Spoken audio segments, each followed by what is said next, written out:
আমি অধিকতর সম্মান প্রদর্শন এবং আমাদের ভবিষ্যৎ সম্পর্ককে নতুন উচ্চতায় নিয়ে যাওয়ার স্বার্থে দীর্ঘদিনের বন্ধুত্বপূর্ণ সম্পর্কের স্বীকৃতিস্বরূপ ঢাকায় অবস্থিত কাতার দূতাবাস সড়কটি শেখ হামাদ বিন খলিফা আল থানি সড়ক নামে নামকরণের প্রস্তাব করছি।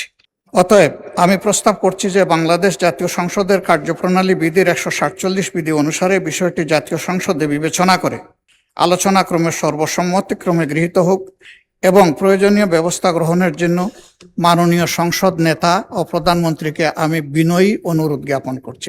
আজকে মাননীয় বিরোধী দলীয় নেতা এই বিষয়টি উপস্থাপন করার জন্য আমি আন্তরিকভাবে সরকারের পক্ষ থেকে মাননীয় বিরোধী দলীয় নেতাকে আন্তরিকভাবে ধন্যবাদ জানাচ্ছি।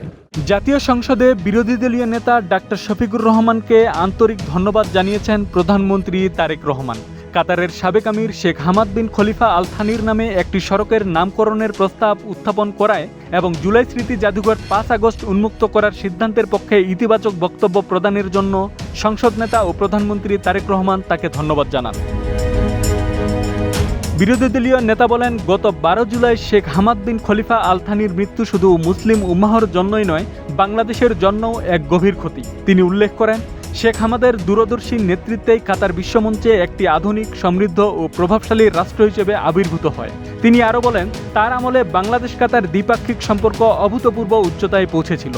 ডাক্তার শফিকুর রহমান দীর্ঘমেয়াদী এলএনজি সহযোগিতার মাধ্যমে বাংলাদেশের জ্বালানি নিরাপত্তায়, বাংলাদেশি শ্রমিকদের জন্য কর্মসংস্থানের সুযোগ সম্প্রসারণে এবং বাংলাদেশের অর্থনীতি শক্তিশালীকরণে কাতারে কর্মরত লক্ষ লক্ষ প্রবাসী বাংলাদেশির গুরুত্বপূর্ণ ভূমিকার জন্য প্রয়াত আমিরের অমূল্য অবদানের উপরও জোর দেন।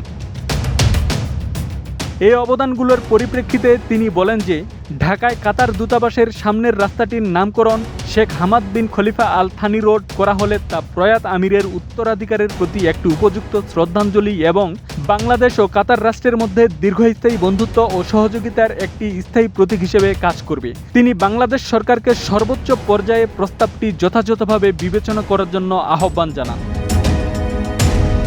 এ প্রস্তাবনার আলোকে প্রধানমন্ত্রী তারেক রহমান বলেন, যেটির প্রস্তাবনা সম্মানিত বিরোধী দলের নেতা উপস্থাপন করেছেন, আমি এরই মধ্যে গতকালকেই ঢাকা সিটি কর্পোরেশনে একটি উপযুক্ত সড়ক নির্ধারণ করে সেটিকে মরহুমের নামের নামকরণের জন্য আমি এলজিআরডি মন্ত্রণালয়কে মৌখিকভাবে নির্দেশনা প্রদান করেছি। তিনি আরও বলেন, আজকে মাননীয় বিরোধী দলীয় নেতা এই বিষয়টি উপস্থাপন করার জন্য আমি সরকারের পক্ষ থেকে তাকে আন্তরিকভাবে ধন্যবাদ জানাচ্ছি।